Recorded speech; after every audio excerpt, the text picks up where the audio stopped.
build-up of fluid behind these loose layers of hoof horn is causing a huge problem.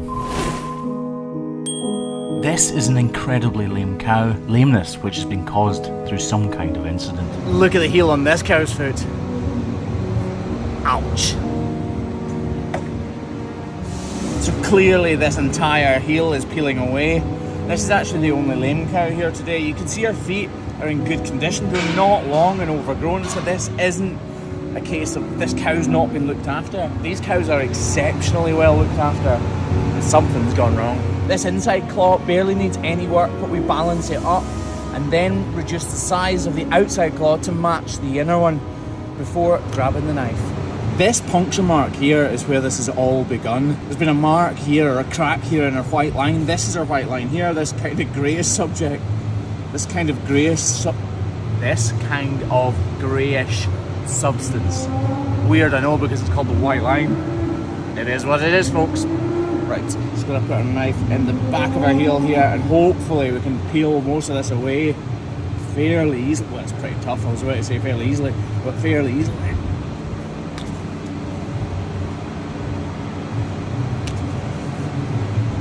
We really want to separate the layers of hoof horn with the blade of our knife so that we're not cutting in to the underside of our hoof horn that is detached. It's really thick, this actually. Oh, look. No wonder she's sore. Right, I'm just going to reduce the size of this actually because it's about this deep. It's actually about 12 millimeters deep. And reducing this will make this work much easier. As I begin to use the grinder here, the vibrations send all of that fluid out from behind the detached and loose hoof horn. I'm only going to thin out this hoof horn because I can't see past the grinder blade well enough.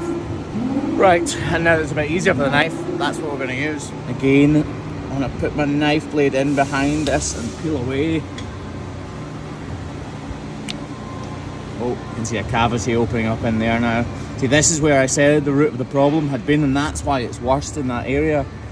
Just going to get rid of this hoof horn as well.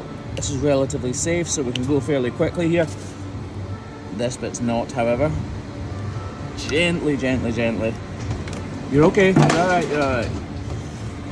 I'm not hurting her, but I'm working on this foot, and that will be making it really uncomfortable for her. There will be a lot of inflammation, which isn't really visible to the naked eye right now, but inside the corium will be completely inflamed, and that will be sending messages up to her brain that something's wrong.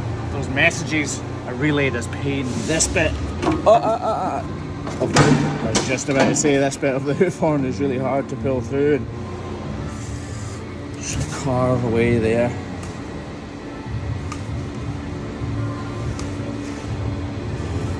Just going to use the edge of the hook of our knife to try and remove this wall horn from the rest of the sole of her foot.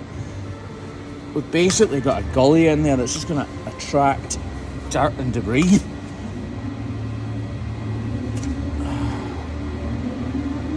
can probably hear me struggling to pull my knife through this hoof horn.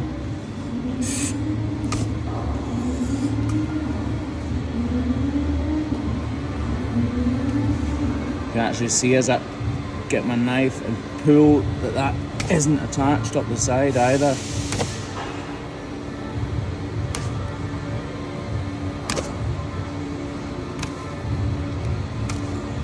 We're getting there, we're getting close. What we basically want to see is we want to thin out these margins of the hoof horn which isn't attached, and basically it'll all fade into one when there's no crack, like that, right there. Now you can see there's no definite line. That is just, it's actually more easy for me to say. If I scratch it there, look, you can see there's no crack. There's no edge for me to get my blade behind anymore, meaning that we've taken away all of this detached horn. Now we just need to clean this up and see what we're working with. We also need to attach a block here, so that's what we're going to do right now. Get a block on like that, and now we can get this all cleaned up.